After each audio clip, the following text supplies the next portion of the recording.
chip debate, or as normal people like to say, chip debate.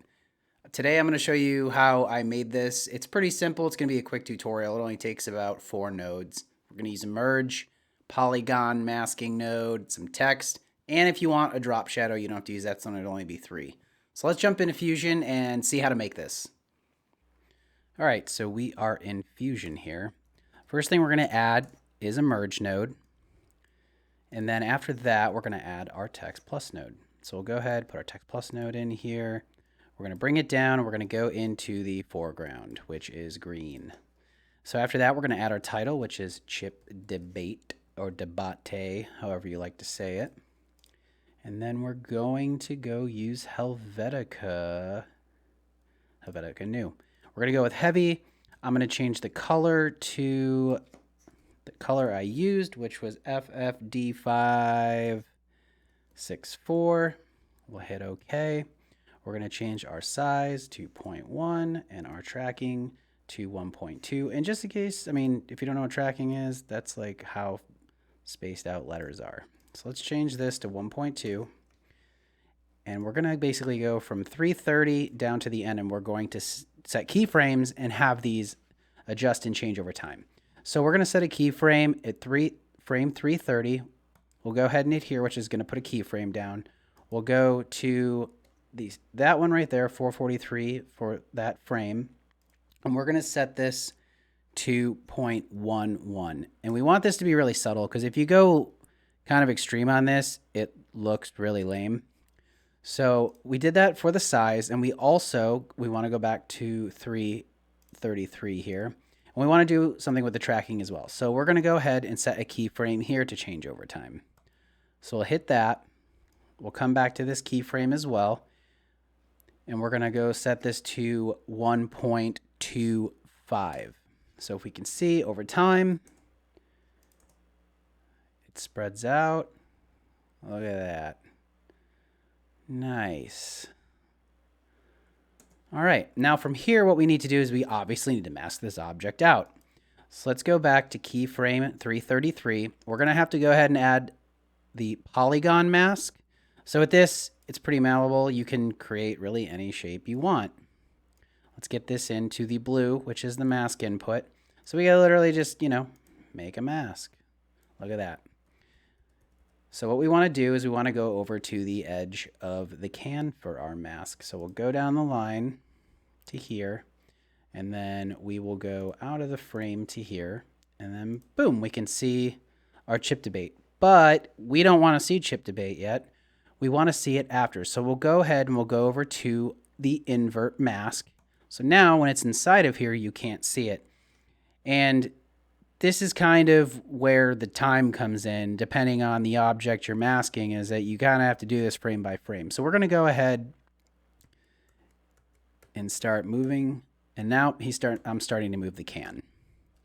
So let's zoom in here. And we're going to follow the can. And pretty much you just got to adjust these points every single frame just to stay on it. And something I want to mention right now is I did this a few separate times, and as the can starts moving faster, there's more motion blur. But if you stay closer to the can or whatever object you use, it's going to look better. At first, I didn't keep it tight on the can because I just was trying things, and I was kind of using the motion blur as well. But then when I adjusted the mask and didn't let the motion blur, like I didn't use the motion blur as part of the mask thing, it's hard to explain. But essentially, it's just going to look better. Stay tighter on the actual object. Don't let the motion blur distract you. It does get a little difficult to see at times at certain areas, but overall, that's your best bet. So I'm actually going to go ahead and fast forward through this because you don't really need to see me do this all the way through. It's just going to take up unnecessary time out of your day. And I know, because you're a busy person. So let me go ahead. We'll fast forward and I'll get back to you when this is done. Okay. All right. So as you can see, basically, it's added a keyframe at every frame, hence the white dots. And then you can see our chips. So let's do that one more time. We'll play through. Look at that. And then your text comes in, it grows. And then after that, what we want to do is we actually want to go to our merge node. Now, if you're not familiar, like obviously familiar with Photoshop, they have opacity.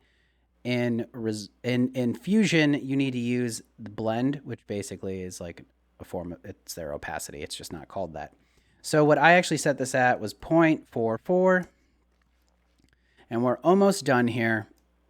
The last node that you don't have to use this, I just thought it looked a little bit better, is I put a drop shadow on this. And I don't remember the settings. So let's just tinker with it for a second. Let's turn it up. And I notice it just gives it a little bit more depth in the scene. I don't remember the angle I used either. Let's just stick it with stock. You know, it looks good to me. So that's pretty much it for this. And if we come back in here, I'll go ahead and oh, this is zoomed in for some reason. Let's go back to 1. And if we go to the color page, I'll activate these and then boom. And my neighbor's dog's barking.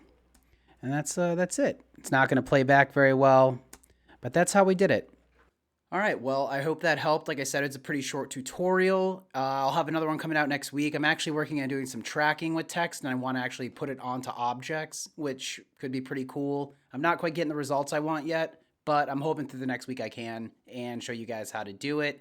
If you have any comments, questions, as usual, criticisms, leave a comment. Give me a like, maybe a subscribe. Maybe I'll get up to 5 subscribers here. And until next time, do your thing.